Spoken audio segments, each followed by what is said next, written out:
할렐루야. 오늘도 은혜가 풍성하신 주님 안에서 믿음의 길 계속 걸어가는 복된 하루가 될 수 있기를 축원합니다. 오늘 하나님 말씀 잠언 17장 15절 말씀을 같이 보시겠습니다. 악인을 의롭다 하고 의인을 악하다 하는 이 두 사람은 다 여호와께 미움을 받느니라. 아멘.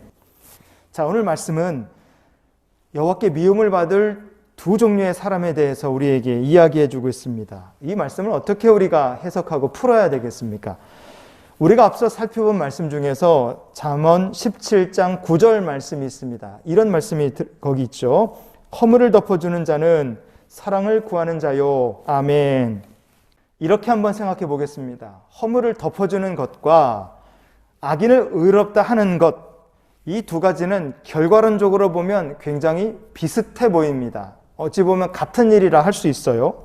그런데 왜 허물을 덮어주는 것은 사랑을 구하는 것이다 이렇게 칭찬을 받고 악인을 의롭다 하는 것은 여호와께 미움을 받게 된다 이렇게 말합니다. 왜 결과가 이렇게 완전히 극과 극으로 달라지겠습니까? 이 질문에 대한 대답은 예수님의 말씀에서 우리가 해답을 찾을 수 있습니다. 예수님께서 칭찬받고 축복받는 인생하고요, 저주받고 영원한 지옥불에 떨어지는 인생이 어디서 그 차이가 나는지 분명하게 우리에게 말씀해 주신 곳이 있습니다. 마태복음 25장 32절 말씀을 같이 보시겠습니다. 모든 민족을 그 앞에 모으고 각각 구분하기를 목자가 양과 염소를 구분하는 것 같이 하여. 아멘. 주님께서 영광의 보좌에 앉으실 날이 옵니다.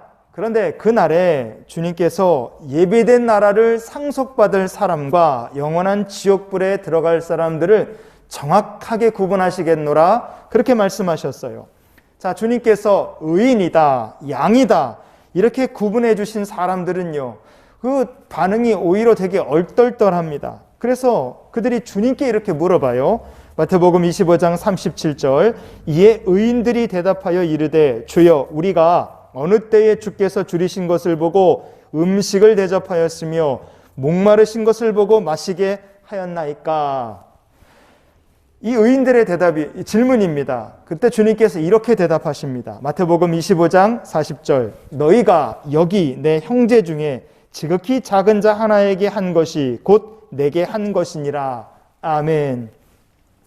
지극히 작은 자에게 한 것이 곧 나한테 한 거다. 예수님께서 이렇게 의인들이 천국을 얻게 된 이유를 말씀해 주십니다. 그런데 염소 같은 사람들이 있었어요. 이 염소 같은 사람들도 얼떨떨하기는 똑같습니다. 왜냐하면 자기들 보고 지옥에 간다고 말씀하시니까 이들이 주님께 항의하면서 이렇게 말합니다. 마태복음 25장 44절 그들도 대답하여 이르되 주여 우리가 어느 때에 주께서 줄이신 것이나 목마르신 것이나 나그네 되신 것이나 헐벗으신 것이나 병드신 것이나 옥에 갇히신 것을 보고 공양하지 아니하더이까.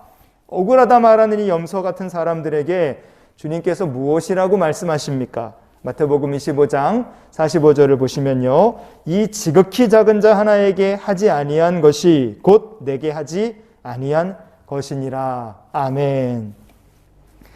여러분이 마태복음 25장 말씀의 양과 염소의 비유는요, 우리에게 분명한 한 가지 영적 교훈을 주고 있습니다. 의인과 저주받을 자, 천국에 들어갈 자와 지옥불에 떨어질 사람들은 어디서 무엇 때문에 이 두 부류의 사람들의 운명이 이렇게 극명하게 갈라지게 됐습니까?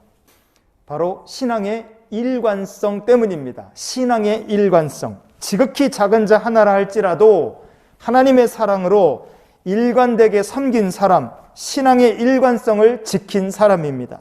이런 사람이 바로 주님께서 보시기에 의인이고 양이고 천국에 들어갈 사람입니다. 바라기는 우리가 이런 믿음의 사람들이 다 될 수 있기를 원합니다. 누군가의 허물을 덮어준 사람은 어떤 사람들입니까?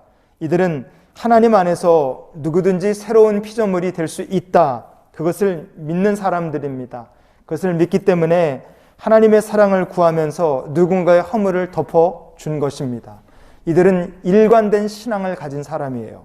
하지만 염소처럼 살았던 사람들은 신앙의 일관성에 문제가 있는 사람들입니다. 별로 이익이 되지 않으면, 내게 별로 중요하지 않을 것처럼 보이면 지극히 작은 자는 무시하고 건너뛰고 대신에 내게 도움이 되고 유익이 될 사람을 골라서 섬기는 거예요. 혹시 이익 때문에 신앙의 일관성을 상실하고 악한 자도 의롭다고 말하고 의로운 자도 악하다고 만약에 말하게 된다면 그런 사람은 이미 영적으로 염소가 된 것입니다. 여호와의 미움을 받는 신세를 면할 수 없다는 것을 기억해야 돼요. 성도 여러분, 양과 염소의 결말은 너무 다릅니다. 허물을 덮어주는 자와 악인을 의롭다는 자의 결말도 너무 다르다는 것을 우리가 잊지 않았으면 좋겠습니다. 오늘 말씀을 통해서 우리가 기억해야 될 영적 교훈이 무엇입니까? 성도에게는 신앙의 일관성이 필요합니다. 우리는 어렵고 힘든 시간들을 보내고 있습니다. 고난의 시대이지만 이런 고난의 시대를 살아가는 성도에게도 여전히 주님께서는 우리가 신앙의 일관성을 지키고 있느냐를 아마 주님께서 중요하게 살펴보고 계실 것이라 생각합니다. 그러니 오늘 우리가 이렇게 살았으면 좋겠습니다. 주님이 기르시는 양이 되어서 어떤 고난과 어려움 중에서도 선한 목자가 되시는 그리스도를 따르는 하루가 되게 해 주시옵소서. 오늘도 십자가를 짊어지고 한결같이 우리 주님을 따르는 하루를 살게 해 주시옵소서. 이런 소망을 가지고 신앙의 일관성을 지키며 주님과 동행하는 저 여러분 될 수 있기를 예수님의 이름으로 축원을 드립니다.